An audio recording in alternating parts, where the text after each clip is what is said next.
पुढचा क्वेश्चन असा आहे, if A equal to x0 0 0 y 0 0 0 z is a non-singular matrix, then find A inverse by using elementary row transformations.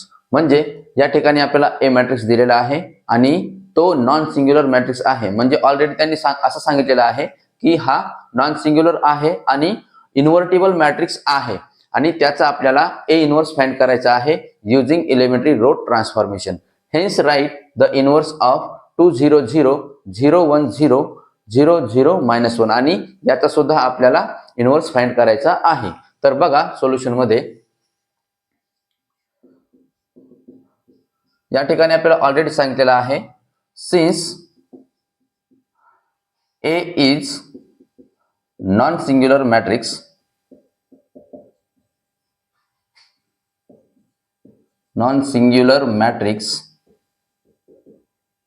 then A is invertible.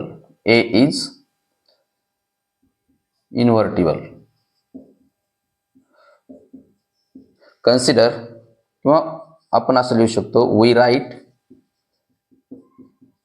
A into A inverse equal to I.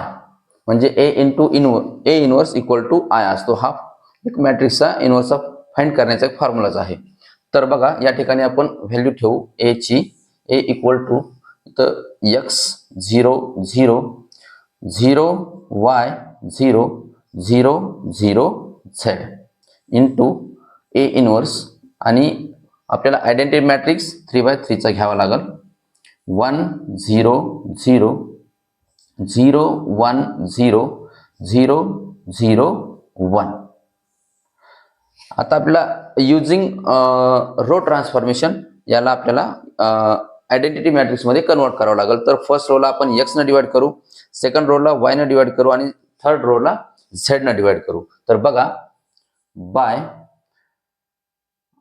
r1 upon x, r2 upon y and r3 upon z we get. तर आपल्याला या ठिकाणी असं मिळेल, याला जर आपण x न डिवाइड केलं तर x upon x 1 येईल, 0 upon x 0 0 upon x 0. त्यानंतर r2 ला y न डिवाइड करायचे, 0 upon y 0, y upon y 1 येईल आणि 0 upon y 0 येईल. रो 3 ला z न डिवाइड करायचे. तर बघा या ठिकाणी 0 upon z 0, 0 upon z 0 आणि z upon z 1 येईल into A inverse equal to. आता सेम ऑपरेशन आपल्याला आयडेंटिटी मॅट्रिक्स मध्ये करायचं आहे. तर रो 1 ला x न डिवाइड करायचं, 1 upon x या ठिकाणी 1 upon x येईल, 0 upon x 0, 0 upon x 0.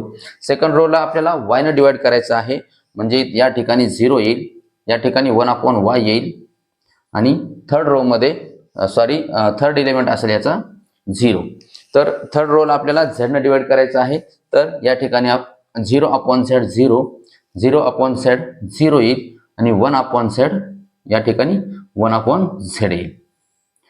त्यानंतर हे झाला आयडेंटिटी मॅट्रिक्स आणि identity matrix into A inverse equal to A inverse येतो.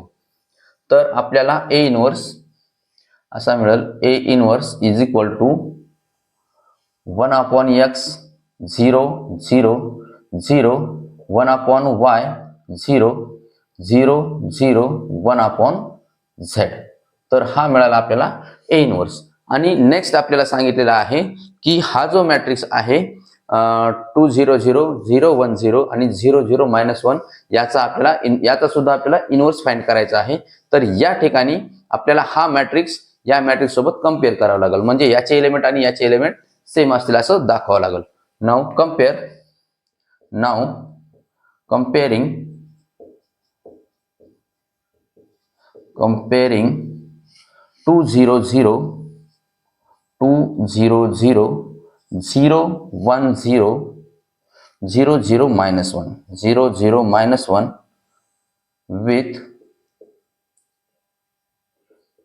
with x 0 0 0 y 0 0 0 z हा जर वी गेट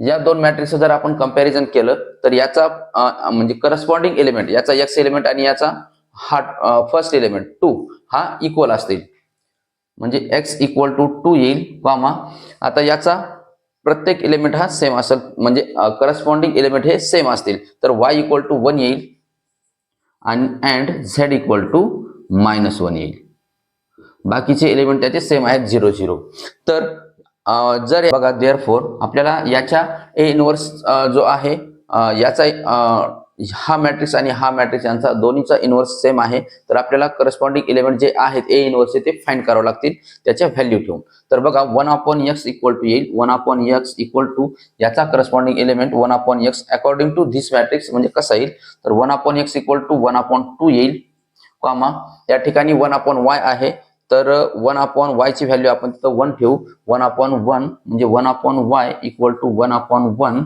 आणि हा येईल 1 आणि लास्टचा एलिमेंट 1/z आहे तर या ठिकाणी 1/z म्हणजे 1/-1 आणि हा लास्टचा एलिमेंट -1 असेल तर आता सेम एलिमेंट जे आहेत याचे आपल्याला या मॅट्रिक्स मध्ये ठेवून हा मॅट्रिक्स आपल्याला इनव्हर्स मिळेल या मॅट्रिक्सचा the inverse of 2 0 0 2 0 0 0 1 0 0 0 -1 is directly आपण आता ते ही व्हॅल्यू ठेवून देऊ म्हणजे या ठिकाणी x च्या ठिकाणी 1/x च्या ठिकाणी 1/2 येईल 1/2 0 0 1/y च्या ठिकाणी आपल्याला ठेवायचं आहे 1 0 आणि शेवटी येईल 0 0 1/z ची व्हॅल्यू आली आहे -1 आणि या ठिकाणी -1 येईल तर आपल्याला हा जो मॅट्रिक्स आहे याचा इनव्हर्स मिळालेला आहे तर बघा पुढचा प्रश्न असा आहे फाइंड द इनव्हर्स ऑफ इथं ए मॅट्रिक्स दिलेला आहे by using elementary row transformation आपल्याला एलिमेंटरी रो ट्रान्सफॉर्मेशनचा यूज करून हा जो ए मॅट्रिक्स आहे त्याचा इनव्हर्स काढायचा आहे फाइंड करायचा आहे तर बघा सर्वप्रथम आपल्याला असा फॉर्म्युला दिलेला असतो म्हणजे फॉर्म्युला आहे a * a inverse equal to I असतो तर याच्यामध्ये नेमकी बेसिक कन्सेप्ट काय आहे बघा आपल्याला हा जो ए मॅट्रिक्स आहे याला आयडेंटिटी मॅट्रिक्स मध्ये कन्वर्ट करायचा असतो म्हणजे 3 2 6 आणि 1 1 2 2 2 आणि 5 हा दिलेला ए मॅट्रिक्स आहे याचं कन्वर्जन आपल्याला आयडेंटिटी मॅट्रिक्स मध्ये करायचं असतं आणि एलिमेंटरी रो ट्रान्सफॉर्मेशन चा यूज करताना आपल्याला या ठिकाणी बघा हा जो 3 आहे याला हा 3 बघा सर्वप्रथम आपल्याला 3 ला 1 करायचा असतो त्यानंतर हा जो 1 आहे या ठिकाणी 0 आणायचा म्हणजे कॉलम मध्ये त्यानंतर हा जो 2 आहे याला 0 करायचा असतो नंतर हा जो 1 आहे या ठिकाणी आता दुसऱ्या कॉलम मध्ये फर्स्ट कॉलम मध्ये आपल्याला 3 च्या ठिकाणी 1 आणायचा दुसरा जो एलिमेंट आहे 1 याच्या ठिकाणी 0 आणायचा आणि 2 च्या ठिकाणी 0 आणायचा असतो ते एलिमेंटरी रो ट्रान्सफॉर्मेशनचा यूज करून त्यानंतर हा सेकंड कॉलम मध्ये बघा हा जो 1 आहे या ठिकाणी 1 आणायचा असतो आणि आपण जेव्हा यानंतर इथं 1 झाल्यानंतर या ठिकाणी 0 आणायचा आणि त्यानंतर इथं 0 आणायचा नंतर या ठिकाणी 5 या ठिकाणी 1 आणायचा असतो हा म्हणजे कन्वर्ट करायचा 5 च्या ठिकाणी 1 आला पाहिजे त्या 2 च्या ठिकाणी 0 आला पाहिजे आणि 6 च्या ठिकाणी 0 म्हणजे आपल्याला हे सॉल्व करत असताना या ठिकाणी फर्स्ट एलिमेंट 3 च्या ठिकाणी 1 आणायचा त्यानंतर या 1 चा यूज करून या ठिकाणी हा जो 1 आहे याला 0 आणि हा जो 2 आहे या ठिकाणी 0 आणायचा त्यानंतर पुढचा जो कॉलम आहे हा 2 1 आणि 2 याच्या ठिकाणी हा जो 1 आणायचा त्यानंतर हा जो 2 आणि हा 2 आहे याच्या ठिकाणी इथं 0 आणि इथं 0 आणि नंतर हा जो 5 आहे या ठिकाणी 1 आणि हा जो 2 आणि हा 6 आहे या ठिकाणी 0 आणायचा म्हणजे आपल्याला हा जो दिलेला ए मॅट्रिक्स आहे तर बघा दिलेला मॅट्रिक्स ए आहे याचा सर्वप्रथम आपण डिटर्मिनंट काढू म्हणजे आपल्याला चेक करावं लागतं की ते जो दिलेला मॅट्रिक्स ए आहे हा इन्व्हर्टिबल आहे किंवा नाही तर बघा आपल्याला दिलेला matrix given matrix A equal to 3 2 6 1 1 2 2 2 आणि 5 आपल्याला चेक करावं लागेल हा मॅट्रिक्स एलिमेंट इन्व्हर्टिबल आहे किंवा नाही. तर आपण याचा डिटर्मिनंट फाइंड करू. Determinant of A equal to 3 2 6 1 1 2 2 2 आणि 5. तर बघा सर्वप्रथम आपल्याला 3 गुणिले या ठिकाणी हा कॉलम आणि हा रो सोडून देऊ. 1 2 2 5 हा हे एलिमेंट्स उरतात. तर 1 गुणिले 5 येईल 5 वजा 2 गुणिले 2 यांचा गुणाकार केल्यानंतर 4 येईल.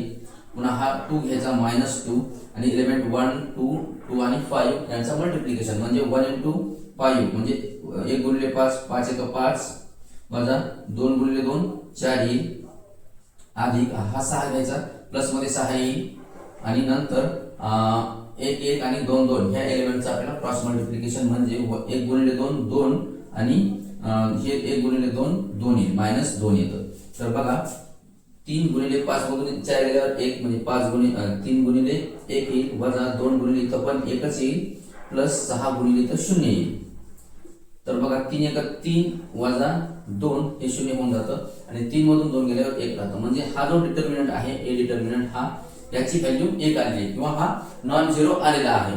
म्हणजे दिलेला मॅट्रिक्स जो ए आहे हा नॉन झिरो देअरफॉर ए इन्व्हर्स एक्झिस्ट. म्हणजे या ठिकाणी जर त्याची डिटर्मिनंटची व्हॅल्यू नॉन झिरो आली म्हणून हा ए हा इन्व्हर्टिबल आहे म्हणजे ए इन्व्हर्स एक्झिस्ट होतो. तर नंतर पुढे बघा आपल्याला आता एलिमेंटरी ट्रान्सफॉर्मेशन रो ट्रान्सफॉर्मेशनचा यूज करून याचा इन्व्हर्स फाइंड करायचा आहे. तर बघा consider a into a inverse equal to I. आता या ठिकाणी या फॉर्म्युल्यामध्ये आपल्याला a ची व्हॅल्यू ठेवायची आणि a इन्व्हर्स फाइंड करायचा आहे. a आहे 3 2 6 1 1 2 2 2 5 into a inverse equal to identity matrix आपल्याला सेम 3x3 चा घ्यायचा आहे आणि तो येईल 1 0 0 0 1 0 0 0 1. आता या ठिकाणी आपल्याला हा जो ए मॅट्रिक्स आहे याला आयडेंटिटी मॅट्रिक्स मध्ये कन्वर्ट करायचा आहे. म्हणजे आपण सुरुवात करू. आपण या ठिकाणी 1 आणण्यासाठी हे जे दोन रो आहे हा फर्स्ट आणि सेकंड याला इंटरचेंज करू शकतो. म्हणजे मीन्स बाय R1 आणि R2 ला एक्सचेंज करू. By R1 R2 we get. तर या ठिकाणी असं येईल फर्स्ट सेकंड रो पहिल्या ठिकाणी घ्यायचा म्हणजे 1 1 2 आणि हा फर्स्ट सेकंडच्या ठिकाणी 3 2 आणि 6 येईल आणि लास्टचा रो ॲज इट इज राहील 2 2 5 इंटू ए इन्व्हर्स. आणि सेम आपल्याला आयडेंटिटी मॅट्रिक्स मध्ये करायचं आहे. R1 आणि R2 चेंज करायचं म्हणजे या ठिकाणी 0 येईल हा 1 असेल आणि इथं 0 1 0 0 आणि third row as it is 0 0 1 येईल.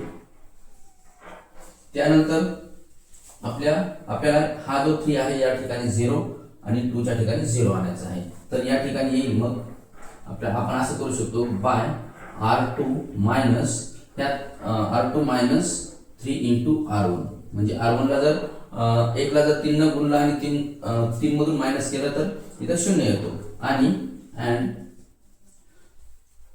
R3 मायनस 2 मधून जर आपण 1 ला 2 न गुणलं किंवा 2 R3 minus 2 into R1 we get.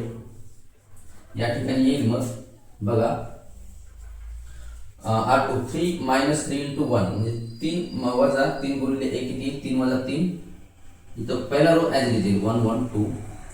या ठिकाणी 3 वजा 3 गुणिले 1 3 येतं 3 वजा 3 0 येतो. 2 वजा 3 गुणिले 1 2 वजा 3 होतं आणि 2 वजा 3 म्हणजे वजा 1 येतं.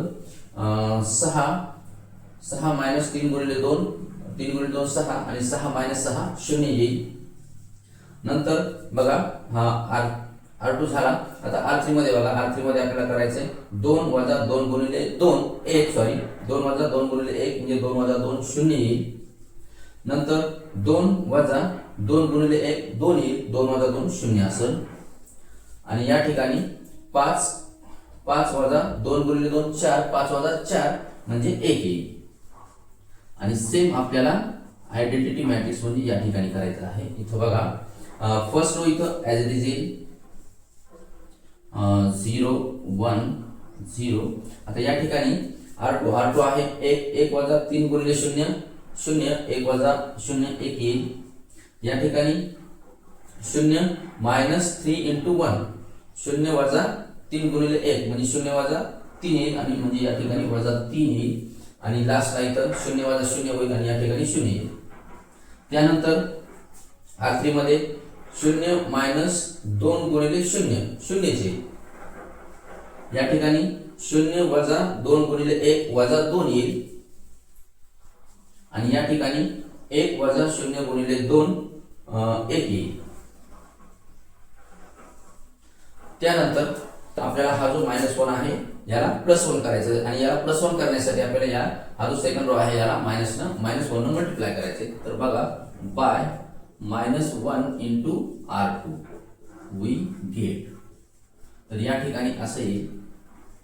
फक्त रो 2 ला आपल्याला -1 ने मल्टिप्लाय करायचे. तर रो 1 ॲज इट इज येईल 1 1 2 0 इंटू -1 म्हणजे 0 येईल. -1 इंटू -1 +1 0 येईल आणि third row as it is 0 0 1 into A inverse equal to आणि सेम इकडं पण आपल्याला सेम करायचं आहे. First row as it is 0 1 0. त्याच्यामध्ये मायनस जर मल्टिप्लाय केलं तर +1 इंटू -1 -1 येईल. -1 -3 +3 येईल आणि 0 इंटू -1 0 येईल आणि third row as it is 0 -2 1. यानंतर आपल्याला आता सेकंड कॉलम मध्ये हा या ठिकाणी 1 आलेला आहे. या ठिकाणी ऑलरेडी 0 आहे. फक्त हा जो 1 आहे याला 0 मध्ये कन्वर्ट करायचं आहे. तर त्याच्यासाठी आपण असं करून लिहू शकतो बाय R1 R2 करायचं. तो R1 R2 we gate R1 R2 जर केलं तर बघा आता फर्स्ट रो मध्ये आपण चेंज करायला 1 0 1 येईल. 1 -1 0 येईल. 2 0 2 येईल. या ठिकाणी 0 झाला आणि दुसरे दोन column same 1 0 1 0 0 1 into A inverse equal to या ठिकाणी पण सुद्धा सेमच 0 -1 0 -1 म्हणजे 0 + 1 आणि 0 + 1 म्हणजे 1 1 -3 -2 येईल आणि 0 -0 या ठिकाणी 0 येईल. हा second row as it is -1 3 0 आणि थर्ड रो 0 -2 1 हा सेम येईल. त्यानंतर आपल्याला आता थर्ड कॉलम मध्ये या ठिकाणी ऑलरेडी 1 आहे आणि ऑलरेडी इथं 0 पण आहे. फक्त आपल्याला 2च्या ठिकाणी 0 आणायचं आहे आणि याच्यासाठी आपण असं लिहू शकतो bye R1 -2 into R3 we get. तर या ठिकाणी बघा R1 या ठिकाणी 1 -2 इंटू 0 0 1 -0 1 येईल. 0 -0 0 येईल या ठिकाणी. 2 -2 इंटू 1 म्हणजे 2 वजा 2 येईल आणि या ठिकाणी 0 येईल. सेकंड रो आणि third row as it is 0 1 0 0 0 1 into A inverse equal to बघा थर्ड आता या ठिकाणी सेम करायचं आपल्याला 1 -2 इंटू 0 या ठिकाणी 1 ॲज इट इज येईल. -2 इंटू -2 इंटू -2 म्हणजे इथं -2 + 4 आणि या ठिकाणी येईल +2 येतो. +2 म्हणजे +2 हां. पुन्हा 0 -2 इंटू 1 0 -2 इंटू 1 म्हणजे -2 येईल या ठिकाणी. -2 हा -1 3 आणि 0 ॲज इट इज राहील. 0 -2 1 आणि अशा प्रकारे आपल्याला हा जो दिलेला मॅट्रिक्स A आहे हा आयडेंटिटी मॅट्रिक्स मध्ये कन्वर्ट झाला आहे. तर बघा पुढं तर मग आपण याला असं लिहू शकतो I into A inverse equal to आलेले मॅट्रिक्स 1 2 -2 -1 3 0 0 -2 1 0 -2 1 आणि आपल्याला माहित आहे I इंटू A इनवर्स म्हणजे A inverse. Therefore A inverse equal to 1 2 -2 -1 3 0 0 -2 1 आणि अशा प्रकारे आपल्याला A इनवर्स मिळालेला आहे.